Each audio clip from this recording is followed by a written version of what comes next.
আমার আল্লাহ রাব্বুল আলামিন এই ঘোষণা দেওয়ার পরে আমার দয়াল নবীজি সাল্লাল্লাহু আলাইহি ওয়াসাল্লাম সাহাবাদেরকে আয়াতটি তেলাওয়াত করে শোনালেন। বললেন, ও সাহাবীরা, আমার আল্লাহ রাব্বুল আলামিন আয়াত নাজিল করে জানিয়ে দিয়েছেন, যারা আমি নবীকে ভালোবাসবে, অনুসরণ করবে, ইত্তেবা করবে, তারা আল্লাহ রাব্বুল আলামিনকে ভালোবাসলো। আর যারা আমি নবীর থেকে মুখ ফিরায় নিবে, আল্লাহর থেকে মুখ ফিরায় নিবে, আল্লাহ তাআলা তাদেরকে কাফের বেঈমান বলে ঘোষণা দিয়েছে। বলেন না সুবহানাল্লাহ। আল্লাহ রাব্বুল আলামিন আয়াত নাযিল করে দেওয়ার পরে সাহাবীরা আমার নবীকে ভালোবাসতো, মহব্বত করত। যারা ঈমান এনেছিল, যারা আমার দয়াল নবীজি সাল্লাল্লাহু আলাইহি ওয়াসাল্লামকে ভালোবাসতো, মহব্বত করত, তারা আমার দয়াল নবীজিকে আঘাত দিয়ে, কষ্ট দিয়ে কোনোদিন কোনো আচরণ করেন নাই। যতদিন দুনিয়ার জমিনে জীবিত ছিল, আমার দয়াল নবীজিকে তাদের কলিজার থেকে, জীবনের থেকে বেশি ভালোবাসতো। বলেন না সুবহানাল্লাহ।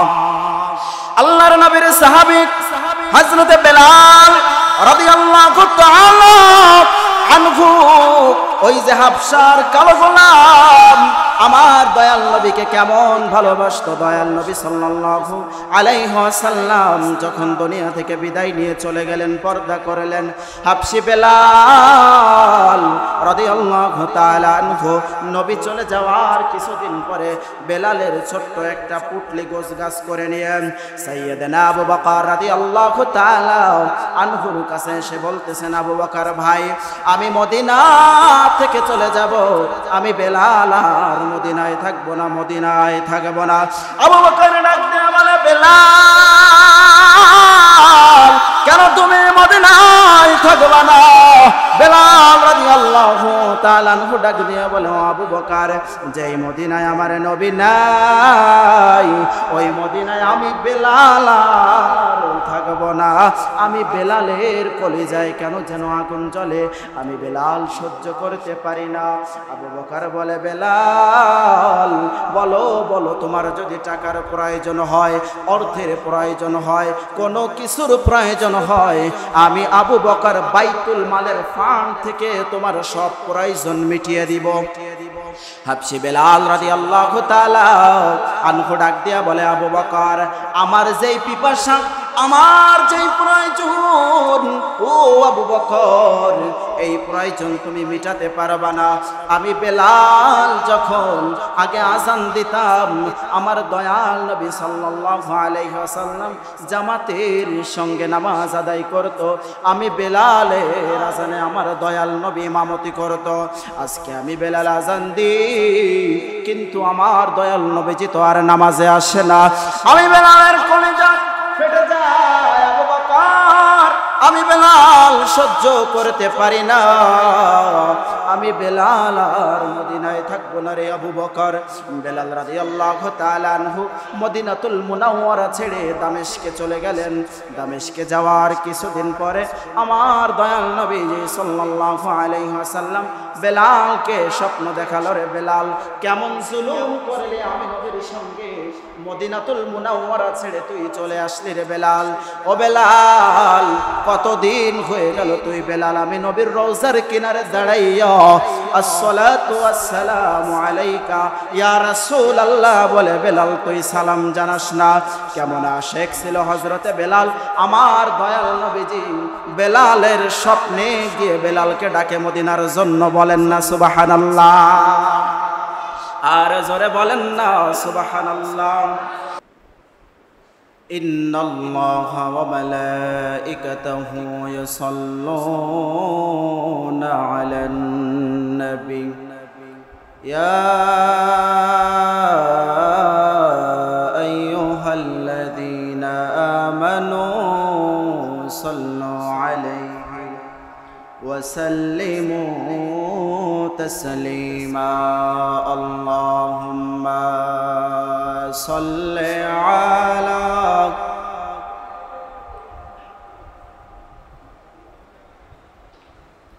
ওয়া আলা আলি সাইয়্যিদিনা মাওলানা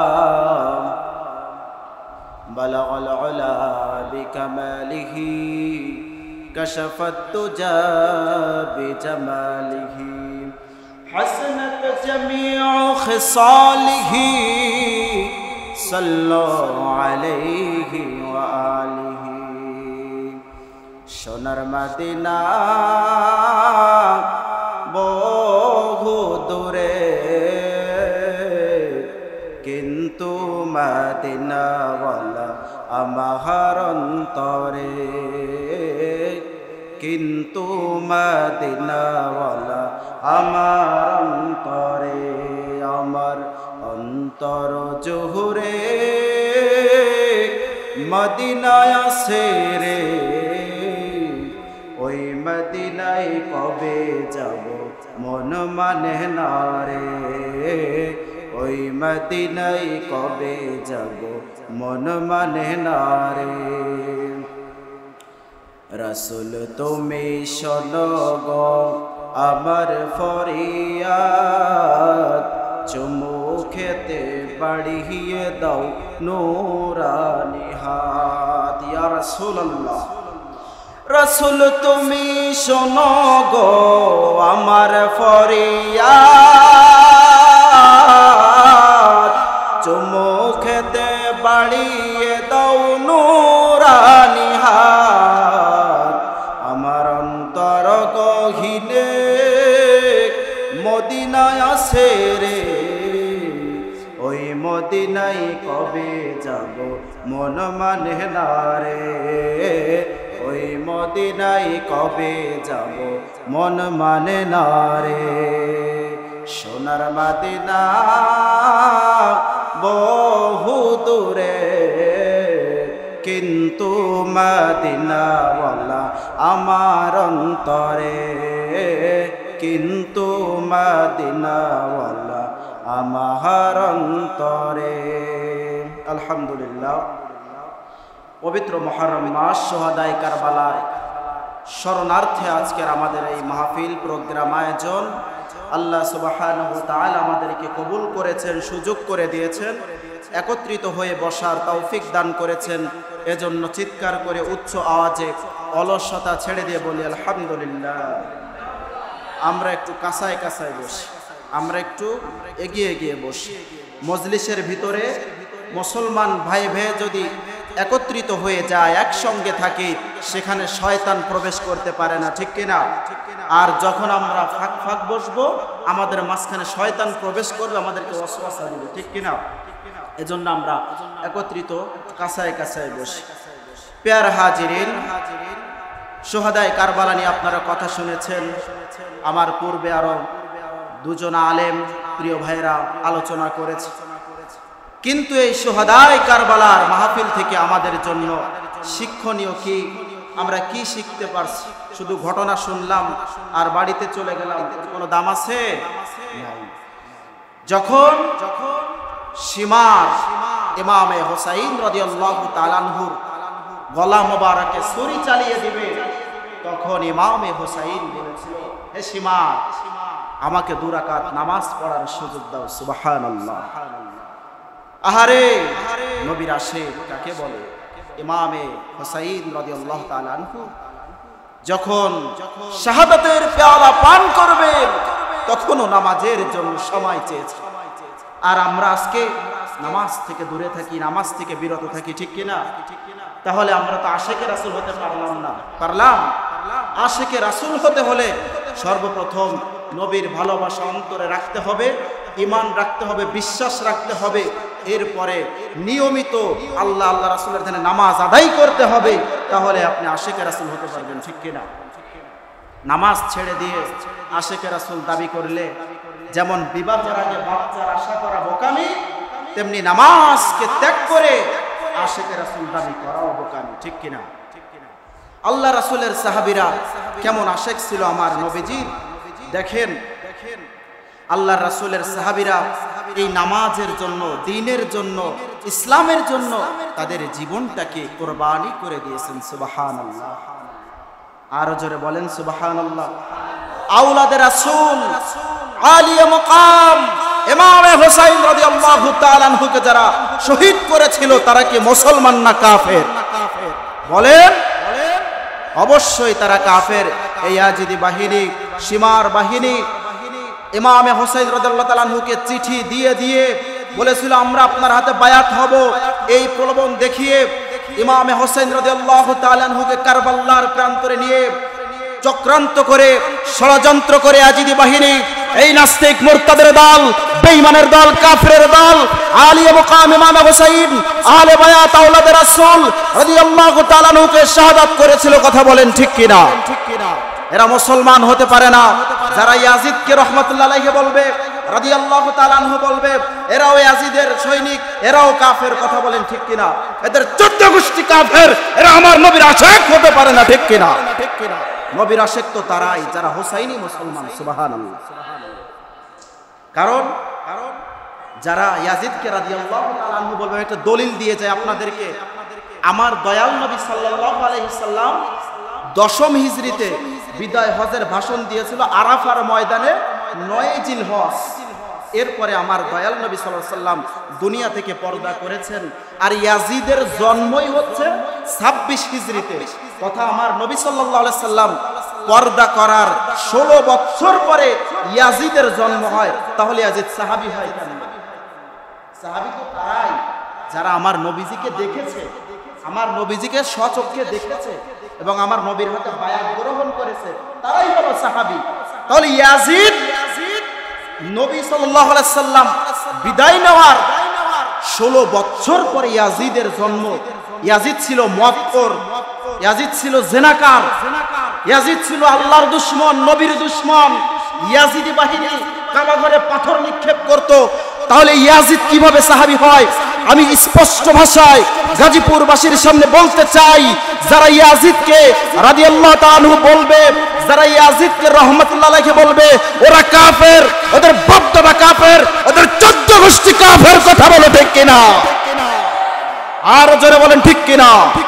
সুতরাং ইয়াজিদ মুসলমান নয়। ইয়াজিদকে যারা মুসলমান মনে করে, এই ইয়াজিদি পীর যারা আছে, ওরাও ইয়াজিদের সঙ্গে হাসর নাসর হবে। আর আমরা যারা হোসাইনি মুসলমান, আমরা যারা নবীর আশিক, তাদেরকে হাসরের ময়দানে আমার দয়াল নবী সাল্লাল্লাহু আলাইহি সাল্লাম শাফাআত করে ইমাম হোসাইনের নেতৃত্বে আমরা বেহেশতে যাব। সুবহানাল্লাহ। আর জোরে বলেন সুবহানাল্লাহ।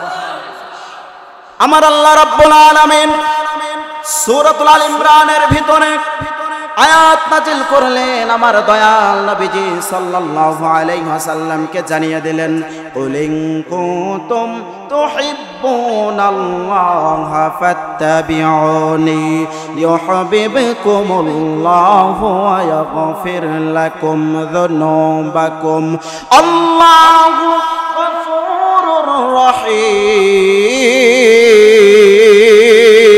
বলেন আল্লাহু।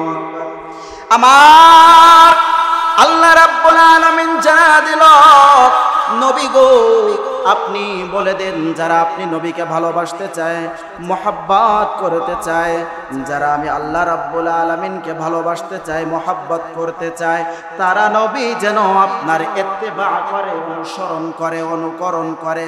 আপনি নবীকে ভালোবাসলেই আমি আল্লাহকে ভালোবাসা হবে। বলেন না সুবহানাল্লাহ। ঘোষণা দিয়েছেন কে? আমার আল্লাহ রাব্বুল আলামিন। এই ঘোষণা দেওয়ার পরে আমার দয়াল নবীজি সাল্লাল্লাহু আলাইহি ওয়াসাল্লাম সাহাবাদেরকে আয়াতটি তেলাওয়াত করে শোনালেন। বললেন, ও সাহাবীরা, আমার আল্লাহ রাব্বুল আলামিন আয়াত নাজিল করে জানিয়ে দিয়েছেন, যারা আমি নবীকে ভালোবাসবে, অনুসরণ করবে, ইত্তেবা করবে, তারা আল্লাহ রাব্বুল আলামিনকে ভালোবাসলো। আর যারা আমি নবীর থেকে মুখ ফিরায় নিবে, আল্লাহর থেকে মুখ ফিরায় নিবে, আল্লাহ তাআলা তাদেরকে কাফের, বেঈমান বলে ঘোষণা দিয়েছে। বলেন না সুবহানাল্লাহ। আল্লাহ রাব্বুল আলামিন আয়াত নাযিল করে দেওয়ার পরে সাহাবীরা আমার নবীকে ভালোবাসতো, মহব্বত করত। যারা ঈমান এনেছিল, যারা আমার দয়াল নবীজি সাল্লাল্লাহু আলাইহি ওয়াসাল্লামকে ভালোবাসতো, মহব্বত করত, তারা আমার দয়াল নবীজিকে আঘাত দিয়ে, কষ্ট দিয়ে কোনোদিন কোনো আচরণ করেন নাই। যতদিন দুনিয়ার জমিনে জীবিত ছিল, আমার দয়াল নবীজিকে তাদের কলিজার থেকে, জীবনের থেকে বেশি ভালোবাসতো। বলেন না সুবহানাল্লাহ। আল্লাহর নবীর সাহাবী হযরতে বেলাল রাদিয়াল্লাহু তাআলা আনহু ওই যে হাবশার কালো গোলাম আমার দয়াল নবীকে কেমন ভালোবাসতো। দয়াল নবী সাল্লাল্লাহু আলাইহি ওয়াসাল্লাম যখন দুনিয়া থেকে বিদায় নিয়ে চলে গেলেন, পর্দা করলেন, হাবশি বেলাল রাদিয়াল্লাহু তাআলা আনহু নবী চলে যাওয়ার কিছুদিন পরে বেলালের ছোট্ট একটা পুটলি গোছগাছ করে নিয়ে সাইয়েদনা আবু বকর রাদিয়াল্লাহু তাআলা আনহুর কাছে এসে বলতেছেন, আবু বকর ভাই, আমি মদিনা থেকে চলে যাব, আমি বেলাল আর মদিনায় থাকবো না, মদিনায় থাকবো না। আবু বকর ডাক দিয়ে বলে, বেলাল কেন তুমি মদিনায় থাকবা না? বেলাল রাদিয়াল্লাহু তাআলা আনহু ডাক দিয়ে বলে, আবু বকর, যেই মদিনায় আমার নবী নাই ওই মদিনায় আমি বেলাল আর থাকবো না। আমি বেলালের কলিজায় কেন যেন আগুন জ্বলে, আমি বেলাল সহ্য করতে পারি না। আবু বকর বলে, বেলাল বলো বলো, তোমার যদি টাকার প্রয়োজন হয়, অর্থের প্রয়োজন হয়, কোনো কিছুর প্রয়োজন হয়, আমি আবু বকর বাইতুল মালের ফান্ড থেকে তোমার সব প্রয়োজন মিটিয়ে দিব। হাবশি বেলাল রাদিয়াল্লাহু তাআলা আনহু ডাক দিয়া বলে, আবু বকর, আমার যেই পিপাসা, আমার যেই প্রয়োজন, ও আবু বকর, এই প্রয়োজন তুমি মিটাতে পারবা না।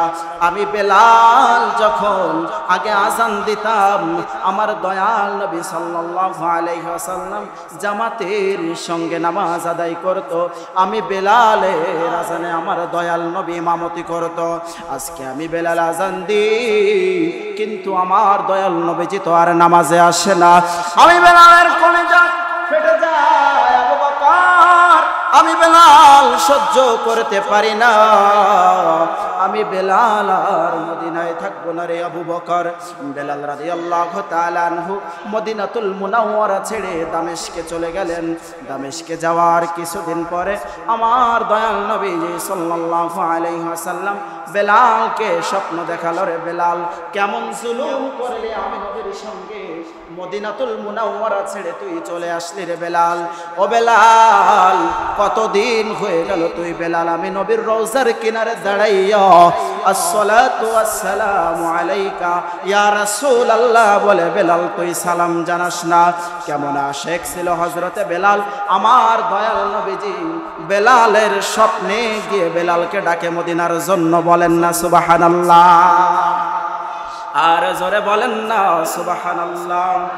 হাবশি বেলাল রাদিয়াল্লাহু তাআলা আনহু যখন এই স্বপ্ন দেখলো, বেলাল মদিনাতুল মুনাওয়ারায় ফিরে গিয়ে আমার দয়াল নবীজির রওজা মোবারকের কিনারে নবী গো নবী গো বলে কান্দে আর ডাকে, ইয়া রাসূলুল্লাহ, আমি বেলাল মদিনায় আসছি, নবী আপনি আইবেন নি গো আমি বেলালের সঙ্গে সাক্ষাৎ করতে?